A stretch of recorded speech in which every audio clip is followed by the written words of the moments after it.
G'day there, Eric Bakker, naturopath, author of Candida Crusher, with another frequently asked question. Should I not eat as much bread? Bread's not really an ideal food if you're trying to recover from a yeast infection, but I don't think it's a good food to eat if you're trying to recover from any type of a digestive problem. If you're trying to lose weight, if you're trying to build your health, bread's not a very good food.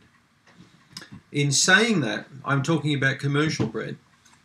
I think once your health is good, you've got good digestive health, your weight isn't a problem, I can't see any problem with eating good quality bread from time to time.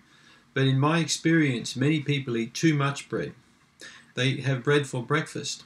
And when I'm talking about bread, I'm talking about bagels, donuts, cookies, all these manifestations of these farinaceous products. Risen bread in particular, with yeast and sugar in it, is not a very good food if you're trying to recover from a yeast infection. It's very difficult for your digestion to really pick up when you eat this food quite regularly and continually.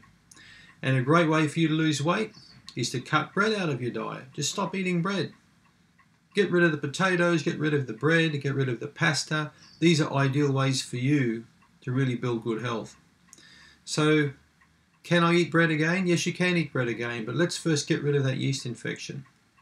So, I try and get people off risen bread, commercial bread that's been risen with yeast. So, and I'm pretty strict with people in my diet, my Candida diet. You can read a lot more about my diet in Candida Crusher in my book. Chapter 7, the first section, is over 100 pages on diet and nutrition. And I write quite a lot about grains and breads and rice and quinoa and amaranth and these other types of grains. So there are alternatives to bread. So you don't really need to eat bread. That's assuming bread's made from wheat, of course. Bread can be made from many grains. So try not really to eat bread if you're trying to overcome a yeast infection. And if you must eat bread, at least give your digestive system a good 3 or 4 weeks on the Candida Crusher diet. And then when you do eat bread, as I write about in my book, eat the flat bread or the mountain bread. It's only made from flour, a good quality, wholemeal stone ground flour, some salt and some water. That's not a bad option, but my opinion would be to keep away from these foods for a long period of time. Wheat in particular, I'm going to talk a lot more about in other YouTube clips about I'm going to dispel the myth on what I think is, this gluten problem that a lot of people talk about. I don't really see to be much of a problem.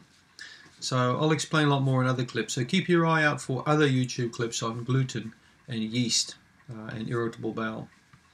So let's go back to the question. Should I not eat as much bread? No, you shouldn't. You should try and avoid bread for a long period of time if you really are serious about getting rid of your yeast infection. So I hope that answers your question. Thank you.